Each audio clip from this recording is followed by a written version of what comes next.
রিনা তার শাশুড়ি মা রত্না দেবী, স্বামী সেবি এবং এক ননদ সিজওয়ানির সঙ্গে বাস করে। রিনার পুরো পরিবার বিটিএস পাগল ছিল। তারা বিটিএস বলতে একেবারে অজ্ঞান। রিনা এবং তার শ্বশুরবাড়ির পরিবার সবসময় বিটিএস এর মতো জামা কাপড় পরে আর বিটিএস এর মতো সাদা সাদা মেকআপ করে ঘুরে বেড়ায়। তারা সবসময় বিটিএস এর গান শোনে এবং বিটিএস এর মতো নাচানাচি করে। এমনকি বিটিএস এর নামে তারা যদি কোনো খারাপ কথা শুনতে পায় তাহলে সেখানেই তারা প্রতিবাদ করতে শুরু করে।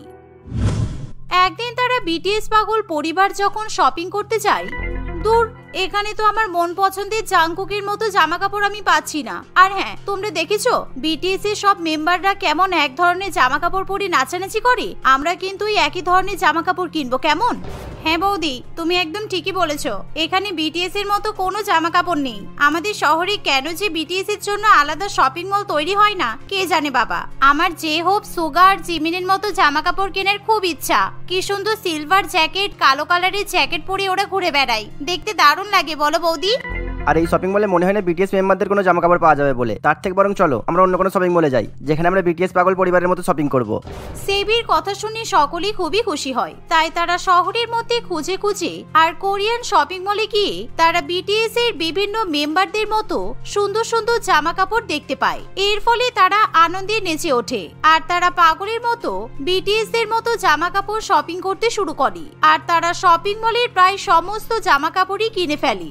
এভাবেই বিটিএস পাগল পরিবার শপিং করার পর বাড়িতে এসে সবকটা ড্রেস পরে পরে দেখতে থাকে আর তাদেরকে একদম বিটিএস এর মেম্বারদের মতো দেখতে লাগে। মা, আজকে আমি সবার জন্য বিটিএস মেম্বারদের পছন্দের বুলডগ নুডলস রান্না করব। আমি অনলাইনে দেখেছিলাম বুলডগ নুডলস এর অনেক অনেক সুন্দর সুন্দর ফ্লেভার এসেছে আর আমি সব কটা কিনে ফেলেছি। তাই আজকে আমরা সবাই নুডলস খাবো। রিনার কথা শুনে তার পরিবারের সকলেই খুবই খুশি হয় আর রিনা বিটিএস মেম্বারদের মতো জামা কাপড় পরে রান্না করে নুডলস রান্না করতে চলে যায় আর সকলের জন্য নুডলস রান্না করে নিয়ে আসে। রিনার পরিবার বসে বসে বিটিএস এর গান শোনে এবং বুলডগ নুডলস খায়। আর রিনা যেহেতু বেশ অনেকটা পরিমাণে নুডলস রান্না করে তাই তাদের খাওয়ার পরও বেশ কিছুটা পরিমাণ নুডলস বেঁচে যায়। রিনা, তুমি পাশের বাড়ির মালতীকে গিয়ে এই নুডলস দিয়ে আসো, কারণ মালতী নুডলস খেতে খুব ভালোবাসে। ওর বৌমা যেহেতু ভালো করে নুডলস রান্না করতে পারে না, তাইও আমার কাছে নুডলস খাওয়ার জন্য আবদার করেছিল। ঠিক আছে মা, আমি তাহলে এক্ষুনি কাকিমাকে গিয়ে নুডলস দিয়ে আসছি। এই বলে রিনা বেঁচে থাকা নুডলস নিয়ে পাশের বাড়ির মালতী কাকিমার কাছে চলে যায়। আর সে যখন মালতী দেবীর বাড়ির কলিং বেল বাজায় তখন মালতী দেবী দরজা খুলে দেখে যে একজন লাল নীল চুলওয়ালা মেয়ে সিলভার কালারের জ্যাকেট পরে হাতে নুডলস নিয়ে দাঁড়িয়ে আছে। এই দেখে মালতী দেবী ভীষণ ভয় পেয়ে যায়, কারণ সে রিনাকে একদমই চিনতে পারে না।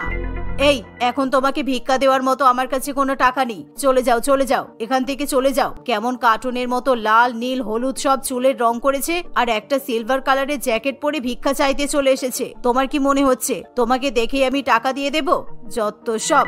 এই বলে মালতী দেবী দরজা বন্ধ করে দিতে যাবে এমন সময় রিনা বলে, আরে কাকিমা, আমি ভিখারি নই, আমি আপনার বান্ধবী রত্নার বৌমা।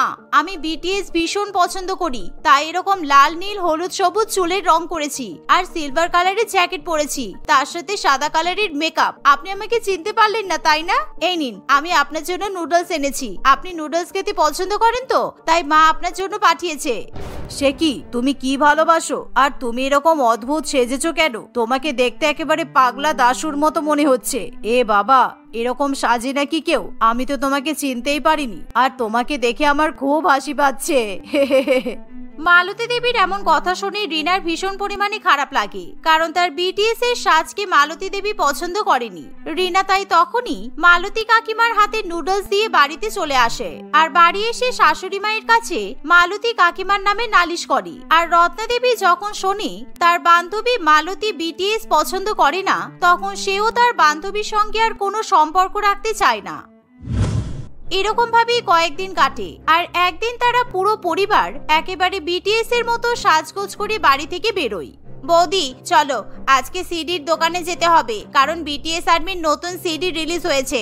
আমি জিমিন, জাংকুক আর জেহোপের গান শুনবো বলে অনেক দিন ধরে অপেক্ষা করছি। আর এখন যখন আর্মির নতুন গান রিলিজ হয়ে গেছে তখন তো কোনো কথাই হবে না। তাড়াতাড়ি গিয়ে কিনে নি, চলো। ও তাই নাকি? তাহলে তো দারুণ ব্যাপার। চলো চলো এক্ষুনি চলো। আর আমরা কোনো বিটিএস স্পেশাল রেস্টুরেন্টে গিয়ে খাবার খাবো। আজকে বাড়িতে রান্না বান্না করবো না। শাশুড়ি মা আর তোমার দাদার জন্য বিটিএস স্পেশাল খাবারও কিনে নিয়ে যাবো। এই বলে ননদ বৌদি বিটিএস এর গানের অ্যালবামে সিডি কিনতে বেরিয়ে পড়ি। আর তারা একটা বিটিএস এর শপিং মলে যায়। আর সেখানে সিডির দোকানে গিয়ে দেখে যে হু হু করে বিটিএস এর সিডি বিক্রি হচ্ছে। আর তাদের যখন সিডি কেনার সময় আসে তখন দোকানের সব সিডি শেষ হয়ে যায়। আপনারা তো আরেকটু আগে আসতে পারতেন। গানের অ্যালবাম তো বিক্রি হয়ে গেছে, আর আমি আপনাদের কোনো অ্যালবামই প্রোভাইড করতে পারবো না। আবার এক সপ্তাহ পর বিটিএস এর নতুন অ্যালবাম আসবে, তখন এসে ডিভিডি প্লেয়ার কিনে নিয়ে যাবেন। না না, এরকম কি করে হতে পারে? আমরা আজকে অ্যালবাম কিনবো, কারণ আমরা বিটিএস এর গান শুনতে না পেলে পুরো পাগল হয়ে যাব। আমরা যে পুরো বিটিএস পাগল। এই দেখুন, আপনাদের মতো অনেক বিটিএস পাগল আছে, সুতরাং আপনাদেরকে আমি গানের অ্যালবাম দিতে পারবো না। কিন্তু দাদা, আপনার দোকানে তো এখনো বিটিএস এর নতুন অ্যালবামের একটা কপি রাখা আছে। ওই কপিটাই আমাদেরকে দিয়ে দিন না। আপনি কেন বলছেন যে সব কপি শেষ হয়ে গেছে? কোনো মতেই সম্ভব না, কারণ এই অ্যালবামটা আগে থেকে জিমিন নামে একটা মেয়ে অগ্রিম টাকা দিয়ে বুক করে রেখে গেছে, আর সে আমাকে অনেক অনেক টাকাও দেবে এই অ্যালবামটা কেনার জন্য। তাই এই অ্যালবামটা আমি আপনাদেরকে দিতে পারবো না। আপনারা বেশি কথা না বলে চলে যান এখান থেকে, পরের সপ্তাহে আসবেন। এই বলতে না বলতেই একটা বাচ্চা মেয়ে সেখানে আসে, আর তার নাম হলো জিমিন। আর সে ভীষণ পরিমাণে বিটিএস পাগল। তাই সে তাড়াতাড়ি করে বেশি বেশি টাকা দিয়ে সেই বিটিএস এর নতুন অ্যালবামের কপিটা কিনে নেয়। আর সেই বাচ্চা মেয়েটি যখন অ্যালবামটা নিয়ে শপিং মল থেকে বেরোবে, তখনই সিজুয়ান এবং রিনা তার উপর ঝাঁপিয়ে পড়ে, কারণ তারা সেই অ্যালবামটা নিয়েই ছাড়বে। এই জিমিন, আমাদের নতুন কপিটা দিয়ে দাও। আমরা আজকেই বিটিএস এর নতুন গান শুনবো। আর তুমি তো এখন বাচ্চা মেয়ে, তোমার এত বিটিএস এর গান শোনার কি আছে? যাও, তুমি গিয়ে পড়াশোনা করো। আমরা এখন বড় হয়ে গেছি, তাই আমরা বিটিএস আর্মির গান শুনবো, কেমন? তোমাদের এত বড় সাহস, তোমরা আমার কাছ থেকে বিটিএস এর অ্যালবাম নিতে চাইছো? আমি এখন বাচ্চা, আমি গান শুনবো না তো কে গান শুনবে? আর তোমাদের লজ্জা করে না? ধীরে বুড়ি হয়ে এখন বিটিএস এর গান শুনছো? একদম আমার কাছ থেকে এই কপিটা নেওয়ার চেষ্টা করবে না বলে দিচ্ছি। ওরে বাবা, এত বড় বড় কথা! আবার নাম রেখেছি জিমিন। তুমি যতই জিমিনের মতো নাম রাখো না কেন, তুমি একদম ওর মতো দেখতে নও। জিমিনকে কি সুন্দর দেখতে, আর তুমি মাত্র একটাই মেয়ে যে বিটিএস পাগল। কিন্তু আমার পুরো পরিবার বিটিএস পাগল, তাই এই অ্যালবামটা আমরা নেব। তোমার কথা আমি শুনতে চাইছি না। তোমাকে কে বলেছে যে আমি একা বিটিএস পাগল? আমার আরো 6টা ভাই বোন আছে, মানে আমরা 7 জন মেম্বার। তাই আমরা 7 জনই বিটিএস পাগল। বিটিএস এর যেমন 7 জন মেম্বার, ঠিক তেমনই। জিমিনের কথা শুনে রিনা এবং তার ননদ খুবই অবাক হয়, কারণ তাদের পরিবারে 5 জন বিটিএস আর্মি পাগল। অন্যদিকে জিমিনের 7 জন ভাই বোন বিটিএস পাগল। আর তাদের মেম্বারদের সংখ্যা যেহেতু বিটিএস এর মেম্বারদের সঙ্গে মিলে যাচ্ছে, তাই সিজুয়ান এবং রিনা তাকে কিছু বলতে পারে না। আর সেই বাচ্চা মেয়ে জিমিন গানের অ্যালবাম নিয়ে সেখান থেকে চলে যায়। কিন্তু রিনা এবং সিজুয়ান বিটিএস এর নতুন অ্যালবামের গান শোনার জন্য পাগল হয়ে যায়। তাই তারা তখনই বাড়িতে ফিরে যায় আর অনলাইনে অ্যালবামের অর্ডার দেয়। বৌদি, আমাদের কাছ থেকে অ্যালবামটার জন্য 50,000 টাকা নিয়ে নিল। দেখো, আমরা সত্যিই পুরো পাগল হয়ে যাচ্ছি। আরে কিচ্ছু হবে না, আমি আমার ফিক্সড ডিপোজিটটা তো ভেঙে দিয়েছি, আর সেই টাকা দিয়ে অনলাইনে অ্যালবাম অর্ডার করেছি। কারণ আমাদের যে করেই হোক ওই গানটা শুনতেই হবে, আর তার একটা কপি আমাদের কাছে রাখতেই হবে। বিটিএস এর জন্য লক্ষ লক্ষ টাকা দিতে আমি রাজি আছি।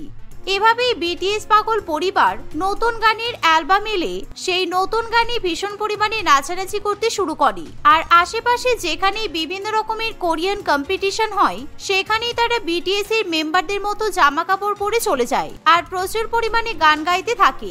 এর ফলে তারা অনেক অনেক প্রাইজ জিতে যায়। আর ধীরে ধীরে সকলেই তাদেরকে বিটিএস পাগল পরিবারের নামে চিনতে শুরু করে। একদিন, বৌদি, কালকে কোরিয়ান শপিং মলে বিটিএস এর ড্যাম শো আছে, চলো আমরা সবাই মিলে সেখানে গিয়ে পার্টিসিপেট করব। যদি সেই কম্পিটিশন জিততে পারি, তাহলে কিন্তু আমরা 1 লক্ষ টাকা পুরস্কার পাবো। তাহলে তো দারুণ ব্যাপার। আর আমাদের কাছে নতুন নতুন বিটিএস এর সমস্ত কিছু জামা কাপড় আছে। চলো আজকে আমরা পার্লারে যাই আর চুলের কালারটা পুরো গোল্ডেন করে চলে আসি, কারণ বিটিএস এর অনেক মেম্বারদের চুলের কালার হচ্ছে গোল্ডেন। রিনার কথা শুনে তার শ্বশুরবাড়ির পরিবার খুবই খুশি হয়, আর তারা তখনই কোরিয়ান পার্লারে চলে যায়। সেখানে গিয়ে তারা বিটিএস এর মতো মেকআপ করে গায়ের রং সাদা করে ফেলে, আর অন্যদিকে চুলের রং গোল্ডেন করে। এর ফলে পার্লারে তাদের বিলের পরিমাণ হয় 20,000 টাকা। কিন্তু তাতেও তাদের কিছু যায় আসে না। পার্লার থেকে বেরিয়ে তারা সোজা গহনার দোকানে চলে যায় আর সেখানে গিয়ে বিটিএস এর মতো কানের দুল, হার ইত্যাদি কিনে নেয়। তাদেরকে দেখে যেন সত্যিকারের বিটিএস মেম্বারদের মতো মনে হয়। আর তারা পরের দিন সকালবেলাতেই সেই কম্পিটিশনে অংশ নিতে চলে যায়। ওরে বাবা, এখানে তো আমাদের মতো অনেক বিটিএস পাগল আছে। আমরা শুধু ভাবতাম যে আমরাই শুধুমাত্র বিটিএস পাগল, কিন্তু এখানে তো আরো পাগল আছে।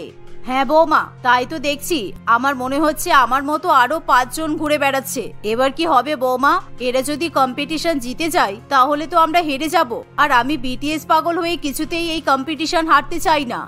আমি ভাবলাম আমিই হলাম সেরা জাংকুক, কিন্তু আমার মতো অনেকেই জাংকুক সেজে এসেছে। এবার কি হবে? আমি যদি উপহার না পাই আমি কিছুতেই হারতে চাই না বৌদি। ধীরে ধীরে সকলেই সেই কম্পিটিশনে অংশ নেওয়ার জন্য বিটিএস মেম্বারদের মতো সাজগোজ করে চলে আসে, কিন্তু প্রতিযোগীরা কেউই জানে না যে সত্যিকারের জাংকুক সেই প্রোগ্রামে জাজ হিসেবে আসতে চলেছে।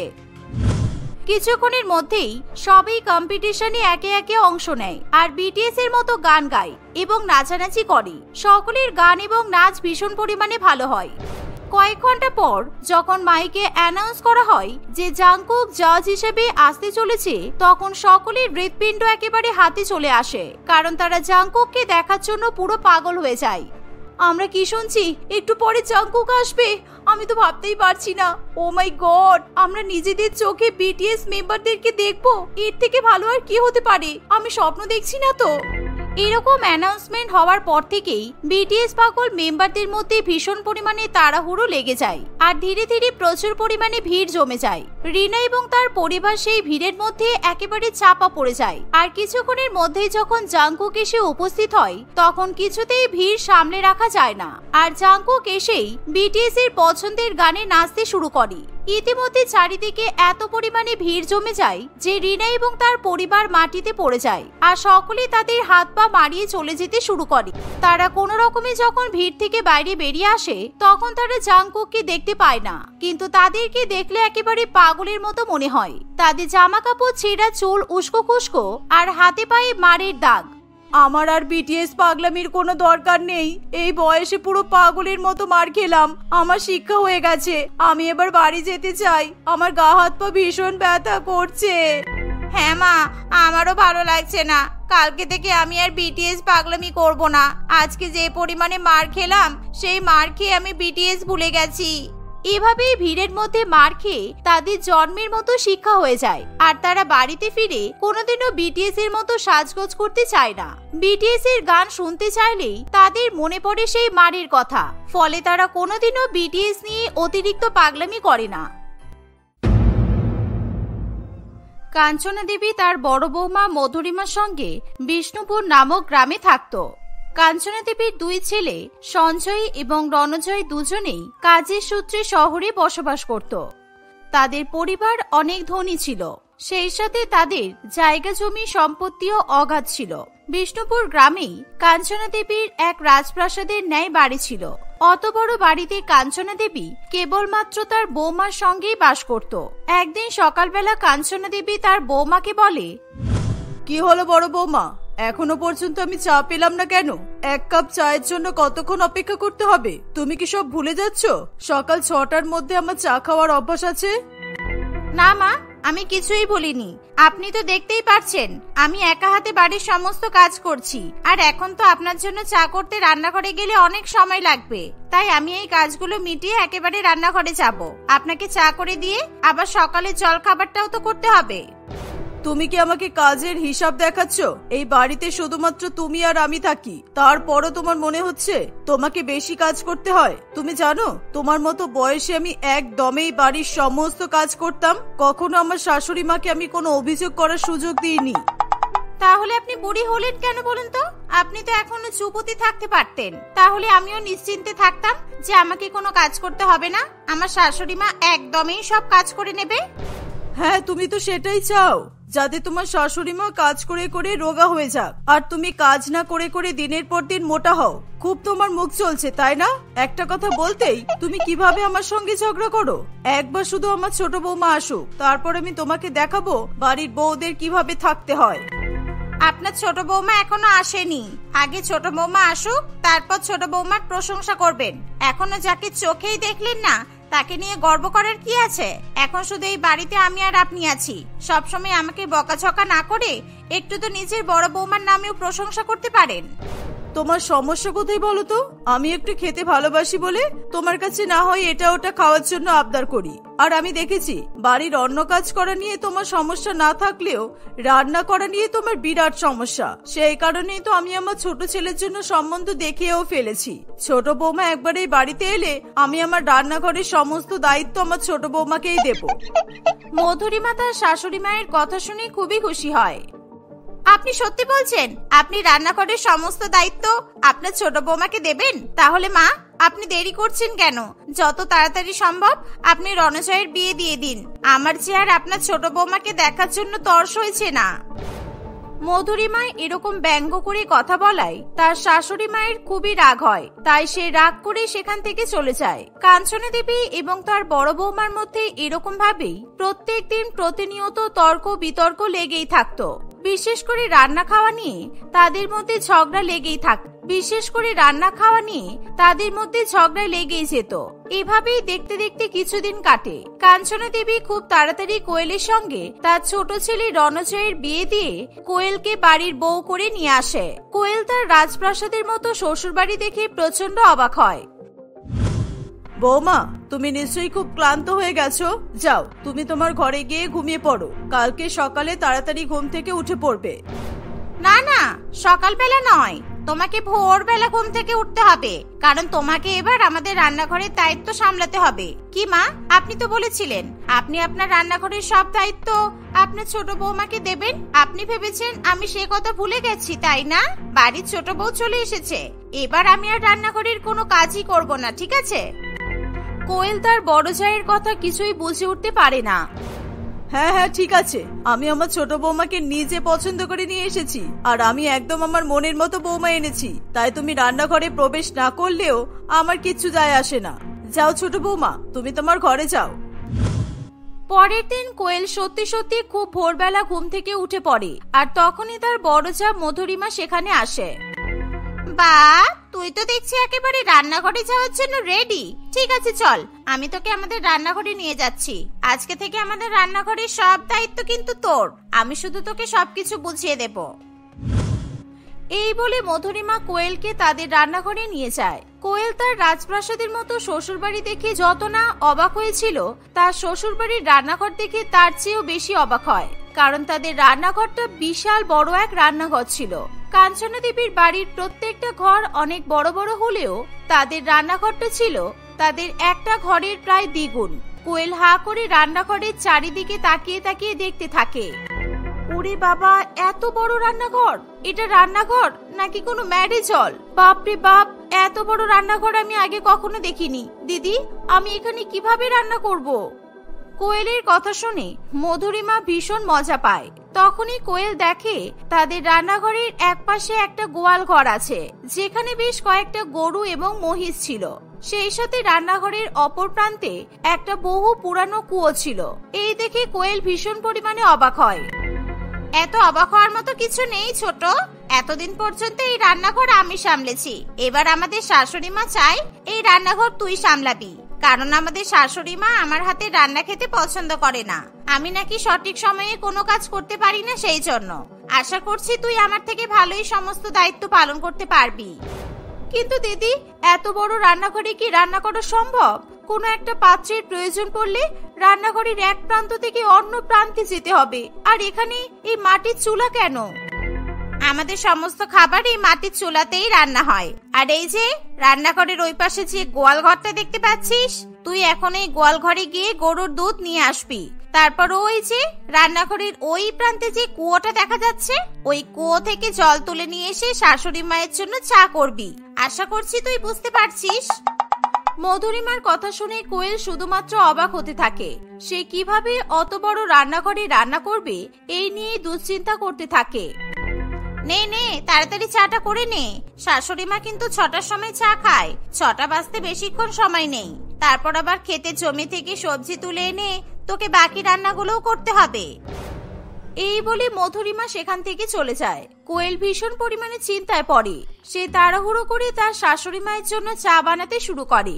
ওই বিশাল আকার রান্নাঘরে চা বানাতে গিয়ে কোয়েলের এক পাহাড় সমান ভারী কাজ বলে মনে হয়। প্রথমত সে চা বানানোর জন্য প্রয়োজনীয় পাত্র খুঁজেই পায় না।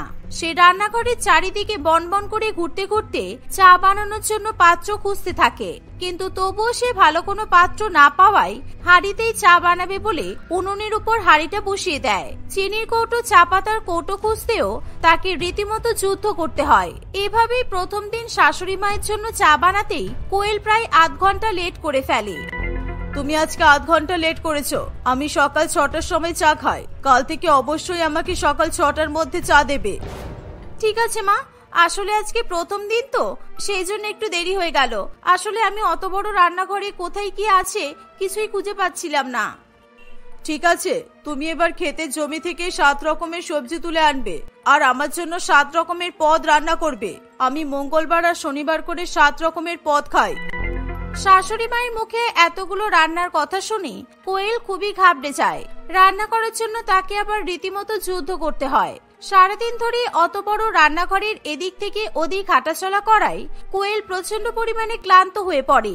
প্রথম কোয়েল সবকিছু খুবই কষ্ট করে ম্যানেজ করে নিলেও কিছুদিন যেতে না যেতেই সে শারীরিকভাবে খুবই দুর্বল হয়ে পড়ে। রান্নাঘরের কোনো কাজ সে সময় মতো করতে পারে না। তার শাশুড়ি মা তার কাছে কোনো খাবার চাইলে সেই খাবার রান্না করতে গিয়েও তার অনেক দেরি হয়ে যায়। আমি তো ভেবেছিলাম তুমি একেবারেই আমার বড় বৌমার মতো নও, কিন্তু এখন তো দেখছি তুমি বড় বৌমার মতোই কাজ চুরি করা শুরু করে দিয়েছো। কোনো কাজই তো তুমি ঠিকঠাক ভাবে করতে পারছো না।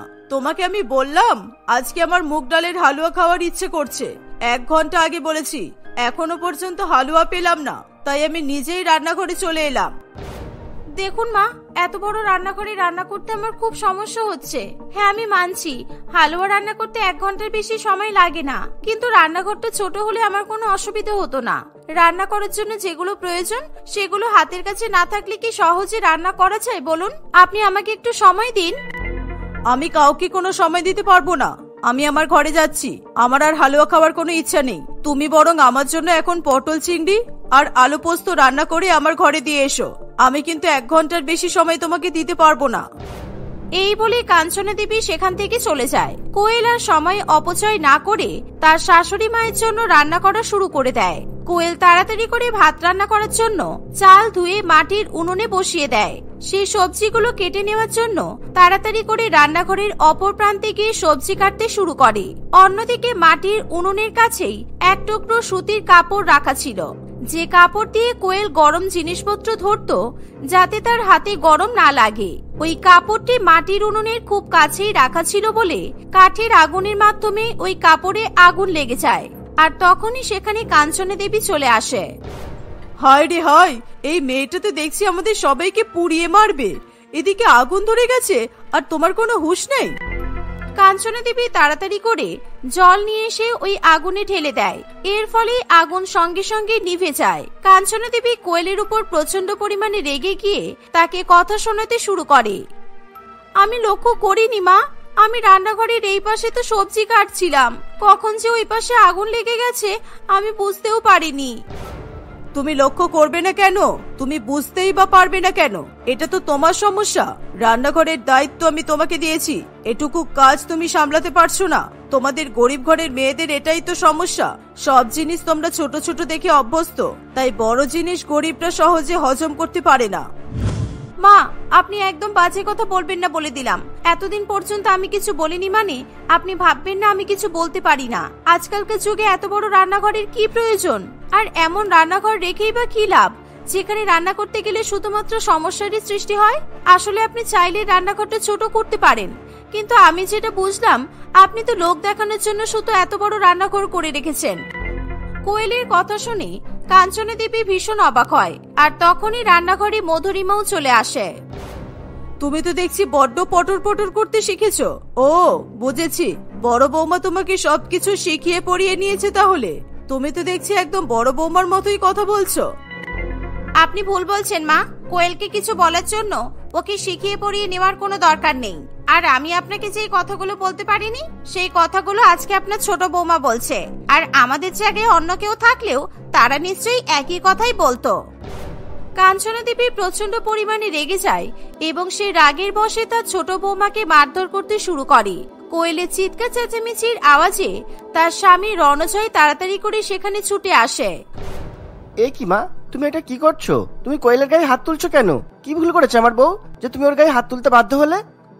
কোয়েল কাঁদতে কাঁদতে রণজয়কে সবকিছু গুছিয়ে বলে যে বড় রান্নাঘরে রান্না করতে গিয়ে তাকে কি কি রকমের সমস্যার সম্মুখীন হতে হয়, আর সেই সাথে তার শাশুড়ি মা কিভাবে তার উপরে হুকুম চালায়। কোয়েলের সঙ্গে সঙ্গে মধুরিমাও তার সমস্যার কথা জানায়। সবকিছু জানার পর রণজয় বলে, দেখো মা, বাড়ির বউরা যখন বলেছে ওদের এত বড় রান্নাঘরে রান্না করতে অসুবিধা হচ্ছে, তখন তুমি এদের কথা শুনছো না কেন? তুমি তো এই রান্নাঘরটাকে ছোট করে দিতে পারো, কারণ রান্নাঘরে তুমি তো আর রান্না করবে না। তাই যারা রান্না করবে তারা তাদের সুবিধা মতো রান্নাঘর তৈরি করুক না। দেখো মা, তুমি যদি ছোট রান্নাঘর তৈরি করতে না পারো তাহলে হয়তো আমার বউকে নিয়ে আমাকে এখান থেকে চলে যেতে হবে। ছাড়ো, আমি বরং আমার বউকে নিয়ে শহরেই চলে যাই, ওখানে গিয়েই বরং কোয়েল ভালো থাকবে। আমিও এই এত বড় রান্নাঘরে রান্না করতে পারবো না। আমি আমার বরকে ফোন করে এখনই বলবো আমাকেও যেন শহরে নিয়ে চলে যায়। তারপর মা, আপনি আপনার এই বড় বাড়িতে থাকবেন, বড় রান্নাঘরে একা একা রান্না করবেন আর একা একা থাকবেন। এই শুনে কাঞ্চনা দেবী খুবই ভয় পেয়ে যায়। সে আর কোনো উপায় না পেয়ে রান্নাঘরটা ছোট করে দেওয়ার সিদ্ধান্ত নেয়। শেষ পর্যন্ত এত ঝগড়াঝাটি অশান্তির পর কাঞ্চনা দেবী একটা ছোট রান্নাঘর তৈরি করে। সেই ছোট রান্নাঘরে কোয়েল এবং মধুরিমা দুজনে মিলেমিশে রান্না করতে শুরু করে। এখন আর রান্না খাওয়া নিয়ে তাদের সংসারে কোনো রকমের সমস্যার সৃষ্টি হয় না। কাঞ্চনা দেবী কোনো খাবার খেতে চাইলেও তার বৌমারা খুব সহজে কম সময়ের মধ্যেই সেই খাবার বানিয়ে প্রস্তুত করে ফেলে।